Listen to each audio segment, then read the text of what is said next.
আজি আমি উত্তৰ পূৰ্বাঞ্চল সংখ্যালঘু ছাত্ৰ সন্থা চমুকৈ নেমছো বিটিআৰ সমিতিৰ উদ্যোগত আজি আমি বিভিন্ন জিলা সমিতিৰ সহযোগত আমি প্ৰতিবাদী কাৰ্যসূচী আমি ৰূপায়ণ কৰিবলৈ বাধ্য হৈছোঁ। আপোনালোকে জানে শেহতীয়াভাৱে যে অসমৰ মাননীয় মুখ্যমন্ত্ৰী ডাঙৰীয়াই বিভিন্ন ঠায়ে ঠায়ে যি অমানৱীয় উচ্ছেদ চলাই আছে, এই উচ্ছেদৰ লগতে বিভিন্ন ঠায়ে ঠায়ে ডি ভোটাৰৰ নামত, বিভিন্ন ঠাইতে বাংলাদেশী নামত, পুছবেকৰ নামত যি সংখ্যালঘুসকলক নিক্ষেপ কৰাৰ যি ষড়যন্ত্ৰ, এই ষড়যন্ত্ৰক আমি উত্তৰ পূৰ্বাঞ্চল সংখ্যালঘু ছাত্ৰ সন্থাই ধিক্কাৰ গৰিহণা জনাইছোঁ। আৰু এই প্ৰতিবাদস্থলীৰ পৰা স্পষ্টভাৱে বাৰ্তা দিব বিচাৰিছোঁ অসমৰ মাননীয় মুখ্যমন্ত্ৰী ডাঙৰীয়াই এইখন দেশত অসমৰ মাননীয় মুখ্যমন্ত্ৰী ডাঙৰীয়াৰ যিমান অধিকাৰ আছে, এইখন দেশৰ প্ৰধানমন্ত্ৰী নৰেন্দ্ৰ মোদী ডাঙৰীয়াৰ যিমান অধিকাৰ আছে, সেইখিনি অধিকাৰ প্ৰতিজন ভাৰতীয় সংখ্যালঘু মানুহৰ অধিকাৰ আছে। এয়া স্পষ্ট কথা।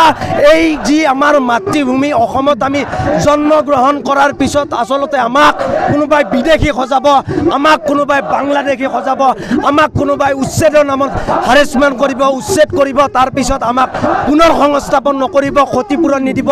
এয়া কোনো কাৰণত হ'বলৈ দিয়া নহ'ব। এয়া স্পষ্ট কথা। এই প্ৰতিবাদস্থলীৰ পৰা স্পষ্টভাৱে অসমৰ মাননীয় মুখ্যমন্ত্ৰীক সকিয়নি প্ৰদান কৰিছোঁ।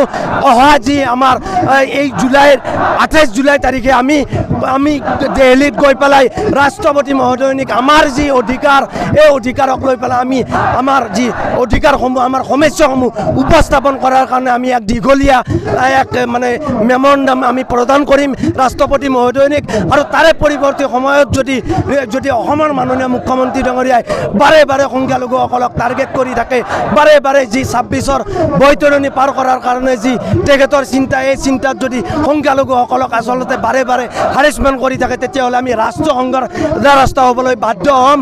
আৰু এটা কথা স্পষ্ট, শেষ বিন্দু তেজ টকালৈকে কিন্তু আমাৰ যি ন্যায় নিৰাপত্তা অধিকাৰৰ স্বাৰ্থত এই সংগ্ৰাম কিন্তু ধাৰাবাহিকভাৱে চলি আছে আৰু ভৱিষ্যতৰ দিনতো চলি থাকিব। এয়া স্পষ্ট কথা। অসমত যি সাম্প্ৰদায়িকতাৰ যি ৰাজনীতি, এয়া বন্ধ হ'ব লাগিব, মূল্যবোধৰ ৰাজনীতি হ'ব লাগিব। সকলো জাতি জনগোষ্ঠীৰ যি ধৰণে সমান অধিকাৰ আছে ভাৰতীয় সংবিধানে দিছে, সেই সমান অধিকাৰ সমান্তৰালভাৱে আমাৰ সংখ্যালঘুসকলেও থাকিব লাগিব। এয়া স্পষ্ট কথা। আমাৰ যি অধিকাৰ, এই অধিকাৰক লৈ পেলাই আমি যিকোনো পৰ্যায় লৈ পেলাই, যিকোনো সমস্যাক লৈ পেলাই আমি ধাৰাবাহিকভাৱে আন্দোলন কৰিছোঁ। এই আন্দোলন চলিব।